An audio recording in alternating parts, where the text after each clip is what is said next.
It's really where we talk about things that we're just trying to figure out. What's up, y'all? It's your girl, Cameray, and I am back with another episode of hashtag JTFIO or just trying to figure it out. This podcast is amazing. It's a part of me, and it truly is the full and complete essence of who I am. I really am always just trying to figure things out, whether it's life or relationships, well, life period, right? Different life situations, relationships, stuff on the job, stuff with my dog, stuff with black hair, stuff with society. Like I'm always trying to figure something out, right? So, as you guys know, I've been gone, been on a hiatus. I had a whole schedule roll out, and it just seems like I make all these plans, and God be like, "Yeah, nah, you're not doing that. You're not doing that right now." So yeah, I make all these plans, and that's what the Lord tells me. Y'all, if I could get my video straight, I would be good to go. And then it's like, wait. You really are about to have me just do what you need me to do and not my own plans. Oh, okay, that's a real thing. Oh my gosh. Oh my gosh. Oh my gosh. Okay, so yeah, that's what I've been doing. Y'all know the teaching thing is strenuous and it is a lot, but it is fulfilling, which is something that I was seeking when I got out the Air Force. But today, I have come to you, honey, to talk to you about, child, this past school year. And I wanted to get this on wax, as we used to say. I wanted to get this on wax because I'm about to dive into a new school year. And so a lot of the riffraff of, last year and, all of the things that went down and occurred, I no longer want it on my breath. I no longer want it on my heart. I no longer want it on my mind. Unless it is conducive or constructive type of things, I don't want to talk about it, think about it. I don't want to, because it was triggering, it was traumatic, it was all the T words, all the alliteration, right? So if I could just like label the year one thing, I would call it survival of the fittest, right? And it's not to say that if you didn't make it to the end that you're not fit. That's not what I'm saying. It just felt like as I looked to my left and my right, like people was dropping like flies. And the only way that I could get myself like, in it every day was to think of it as like a survival of the fittest. Like if I do what I need to do and I, release some of these inhibitions with this thing and that thing and that thing, I'll be able to make it to the end. Right. And I imagine a lot of people go into that headspace when they're on a reality show or if they're on a game show or if they're on Survivor. Like you have to release some kind of something to be able to withstand all the things that you're going through. Right. So what do I mean? I don't know if y'all know, but I was a grade level chair, right? So you're in charge of an entire grade level. And usually the things aren't that bad, at a fully grown out school or when it's not in a pandemic. But the thing about the pandemic, y'all, is it brought along so many issues that we couldn't foresee, right? Yeah, sure, everybody's visual learning, like the world is evolving and we can call and place orders for things to be delivered, and it's no contact, and people are quarantined, and you start to think like, oh, we're in a whole new world, we're in a whole new like situation, right? And it's good, right? But no, when the kids come back to school, or when they came back to school last year, there was a lot of gaps, and even with adults, like even you didn't realize like how much we would miss like social interaction, being able to touch someone's hand, being able to see more than someone's, being able to see someone's face, and it not just be like their eyes and their eyebrows, like realizing when students started to take their masks off, January and February, like, oh, like, wow, you look completely different without your mask, right? So there's like a lot to navigate with that. And then even within that, like the social skills that kids are developing at school, it's like a whole nother layer within that, right? So as a teacher, you then become kind of like a superhero because, y'all, our theme was, heroes and all of that last year. And I really think it was within good reason because I know my own teachers.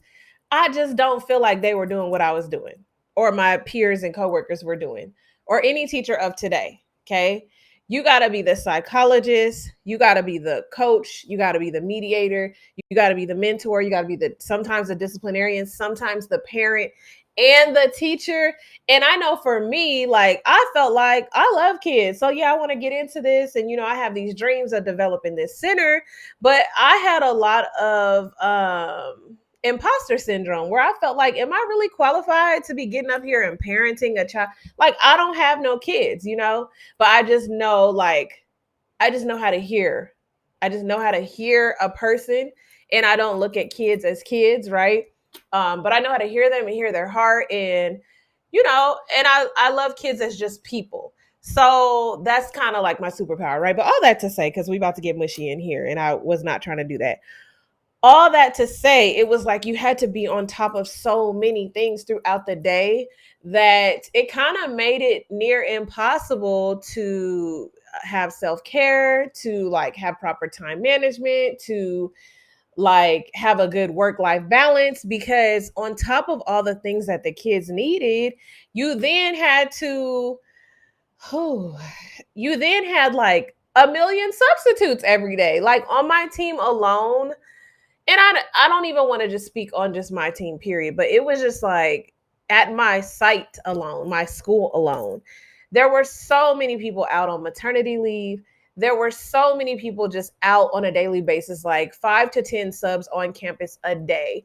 And then teachers just quitting because they just felt like why? Why should I stay around for all of this? And for a long time, I couldn't understand it because I have not been a teacher a year yet when I was not affected by the pandemic, right? I have not had a normal school year. And so all of these, my coworkers who had normal school years like 2 and 3 and 4 and 5 and 6 years before the pandemic hit, like a lot of their complaints I just didn't resonate with.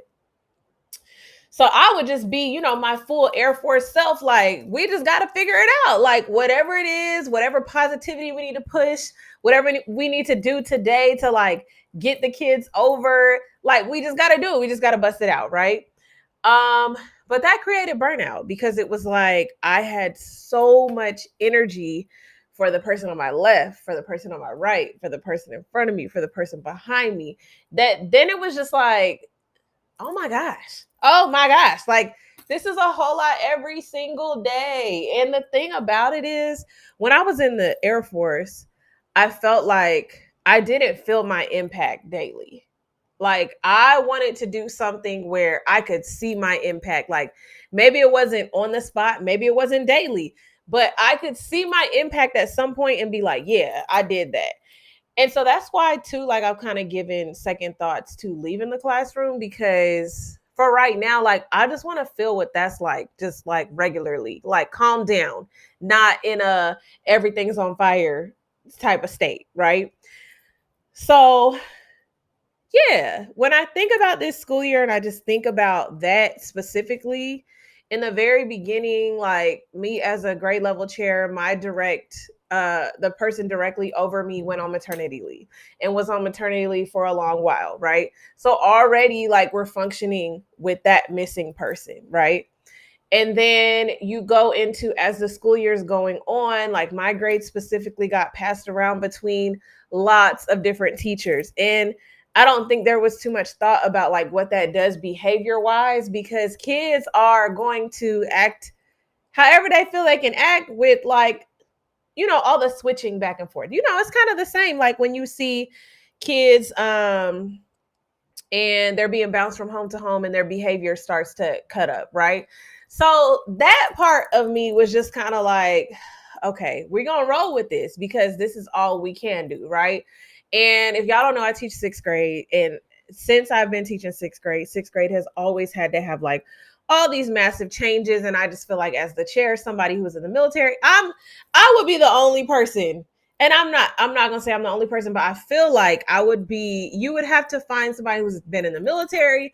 They done gone to space, honey. They done, or they're just used to just like change, right? Because every time I turn around, a change was occurring. What I couldn't figure out was, if this isn't normal and if this is not how things are supposed to be, why am I so content in disarray and chaos? Like, I didn't start feeling a way about it until so many people around me kept bringing it up. Like, this is not normal. It's not normal. It's not normal. And I would just be like, I mean, like, how is it not normal?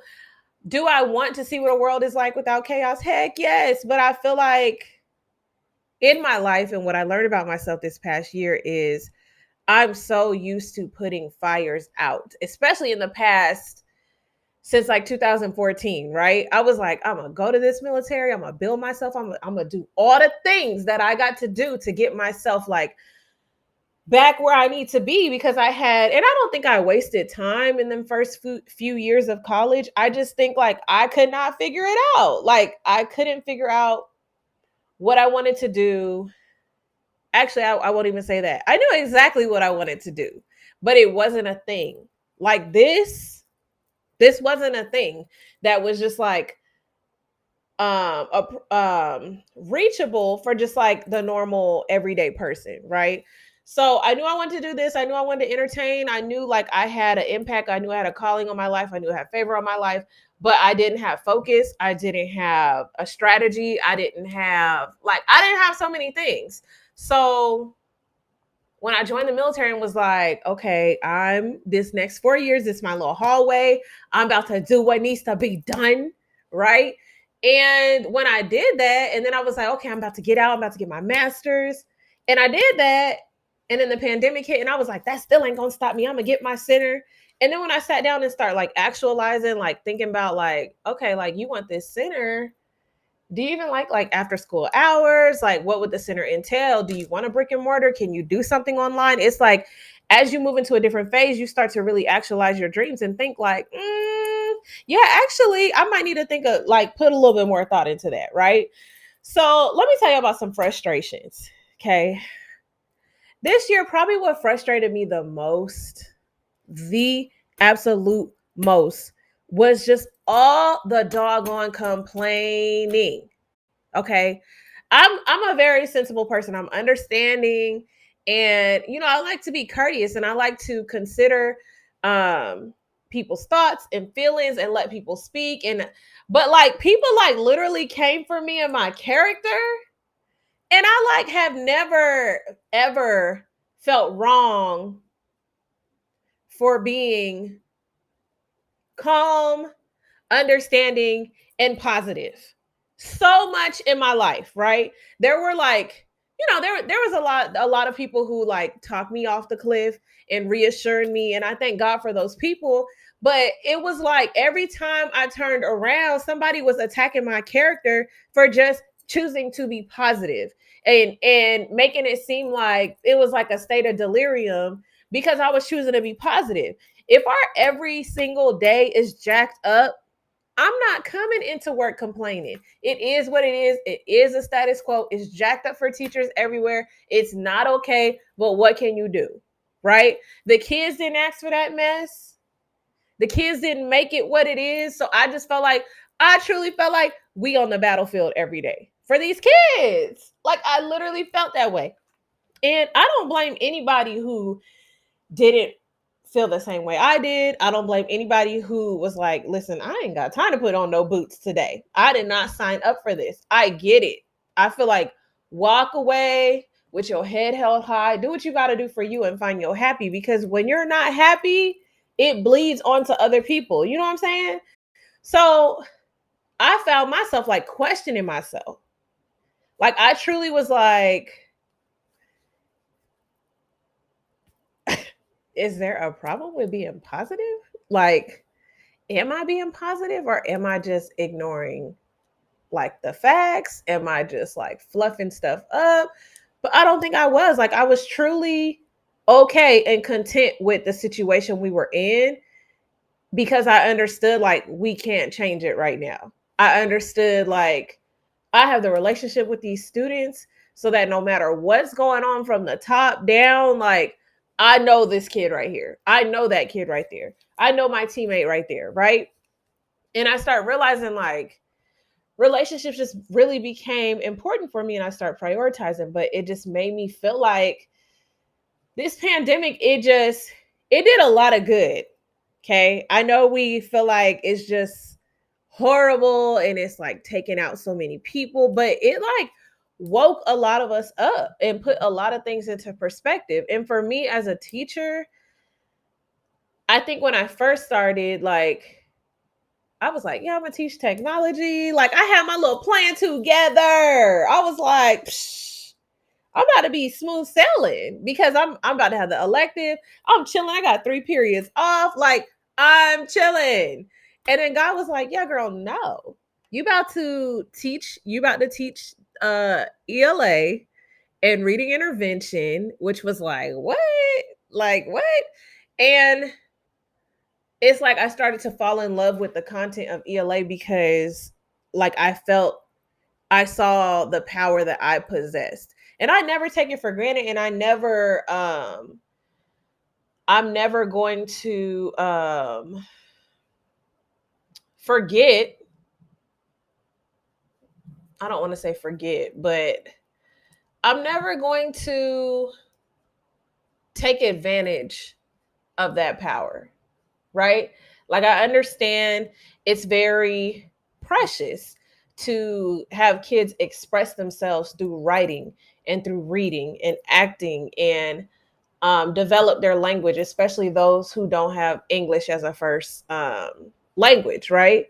But it's something about seeing a student who, because of this nasty doggone panoramic paragraph, pizza, pasta, parakeet pandemic that we in, has endured so much pain, and is not even 13 years old yet. Like, we can't save the world. And I know as teachers, like, we be feeling like, dang, like, it almost feels like we were required to like save the world daily. That's why I say we superheroes. But I just kind of be like, if I could just like make you smile and laugh just for this little 90-minute window that I have you, like, that's enough for me. It's enough for me, because when I tell you, I've seen so many kids who just like, they couldn't get it out. They couldn't express themselves. Like, they're angry, they're sad, they're just, and it just felt like we just didn't have the resources. Like, the pandemic had did a number.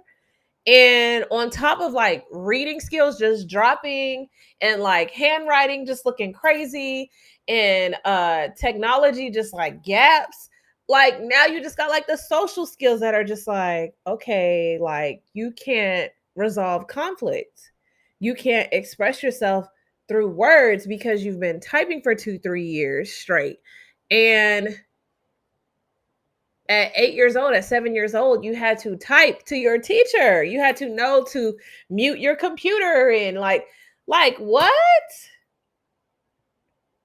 So on one hand, it puts, like this generation at a huge advantage because yeah, they're like way more technologically savvy than we were at that age. But it's also like, has anybody stopped to think about just like the stuff, like the kids and the teachers. I can tell you specifically, I felt guilty anytime I took a day off that was just for me, even if it was planned well ahead of time. I didn't feel guilty enough not to take it, let's be clear. But I felt guilty anytime because it was like, okay, there's going to be a substitute. I got a plan down to the ground for all aspects of anything. And when I tell y'all I did. Okay. Let me just give you an example. So there could probably be an easier way because I'm a teacher. I'm still learning. I didn't mean to say I'm a teacher. I'm a fairly new teacher, and really I'm not because I'm going into my 4th year, but I'm fairly new, like under 5 years, and there's still a lot that I could learn, especially since my first year of the pandemic hit, right? So there's like a whole different set of tools that I could probably get. But whenever I go on PTO, I'm like, okay, it's no technology. They're not using their laptops at all because in my experience, the age group, this specific group of kids. Now, this coming school year, if a class showed me different, let's do it. Okay. But in my experience, the kid, they just can't take it. They can't do it, right? So they're gonna play games, they're gonna be on stuff they're not supposed to be on. Like the laptop's gonna be dying, so they're gonna be moving to charge, they're gonna be sitting with their friend. No, no, no, no. Okay. So instead, I print out a packet and I always make sure the packet is real intimidating. Okay. Make you feel like it's going to be for a grade. Make you feel like, yeah, you're going to turn it in by the end of class. And sometimes I will take okay, page 5 is for a grade because I need to make sure y'all doing what needs to be done, right? So I'll type a little note on the front page. Good morning. Hey, loves, right? A little paragraph. The kids always know. Now, unless no. Actually, I take that back. This year, I started telling them that I would be out, right? But before I wouldn't because I felt like kids be preparing themselves to just be chilling because they know Miss Burton gonna be out. But I also feel like sometimes like kids, they should be allowed to chill sometimes. Like we was not working hard every day in class like that. Not in 6th grade, right? So, okay. So, yeah, so I write the little note. And then I do like a lot of different like practice, right? And then, maybe like a fun article and then like maybe like a drawing activity word search by the end, right? They got to turn the packet in. The packet be like 10, 15 pages front and back. Oh, yes. And then when I get back, the sub has their note. And then I'm like, yeah, page 5. Or I'll be like, oh, take out your packet, or I hand out the packet, right? And we kind of go through it. But that packet, the amount of time it takes to research and pull all these resources to make the packet and type the note and place that on top. That's the student copy, right? And then you go through Adobe and then you print them all the pages that you want to print, and then you put them together and then you make copies of that, right? All in one packet, right? And then you got to leave the substitute a note, right? And then you got to leave your coach and your deans a note so that they know where to find all the resources and find everything. And then you strategically put it in its place. And God forbid it's more than one day. Your packet better withstand the whole time, okay, that you were gone, or you better have multiple packets, in which I used to have multiple packets, right? So yeah, you set that up. The sub is set up. They have a note. Then you have, as the chair, I got to make sure somebody's in charge of behavior. Right? If my kids goof off, somebody got to know about that, what to do with that, right? So it's like all these steps that you got to take just to take a day off. And your PTO plans, yeah, it's like a folder, like a rainy day folder where I just add all type of resources over the summer so that I don't have to be searching. And I'm sure there are other ways, but even that was stressful, right? Along with normal things like floods in Houston, buses are late, kids get sick, just like a common cold, like so many other things happen. Okay. So when a teacher is blowing up and going off and popping off on a student and, crying and they need a minute outside and, they're shaking, they're pissed off, like they're overworked, they're overwhelmed. I just was like, you know what? I feel your pain. I truly, truly feel your pain, because it's like, what can you do? What can you do when there's 5 other subs on the hallway? The subs are big chilling and you're having to take care of the blowback from a sub letting the kids chill the entire period. And now in your class, they got to do actual work. You know what I'm saying? Because it's really not up to a sub to assign all this work. I mean, it is, but it ain't. I mean, come on. Like a sub is just trying to make it through the day, make it through the class period without any behaviors. And these kids this year were so testy. They were like on the edge most times, right? And you can see it. You can see it in their eyes. Like they had so much they was dealing with on top of like adults dealing with stuff, right? And sure, a lot of things made it better, donuts, tacos. And that's where the extra weight came in. So I truly, like, this year, I just, and I'm not a fan of just getting on here and slandering and dragging people and decisions that were made and things that went down. I believe everybody got to live their life. They got to do what needs to be done for them. I think the part for me when I had to like look within myself was like, What you gonna do? What you gonna do? I really had to like put in place these boundaries for my own people, for my own friends, for my own family, for just energies, because I would get taken there so quickly because it was stressful every single day. I was always broke. And I just don't know how. I was always broke. And it was like, but I think I had reconciled within myself, like, I'm not going to not have fun because this is hard every single day. And then I'm not going to not plan things and not hang out and not be social because I need a release, right? And a lot of times, like, because I love the kids and I love what I do, I didn't really need a release from anything that they were doing as much as I just needed a release from being on all day long, being positive all day long, being solution oriented all day long. There was nowhere at no point of any day where I could just be like, I don't know. And I feel like the only time I could was with the kids. I could sit with the kids and be like, child, I don't know. Like sometimes I would go in there and eat lunch with them because I'm like, I don't want to have no adult conversations right now where I gotta figure anything out. Because it was hard every day. Hard every day. So I just thank God it is over. I thank God it is over. I thank God that, I still have this platform.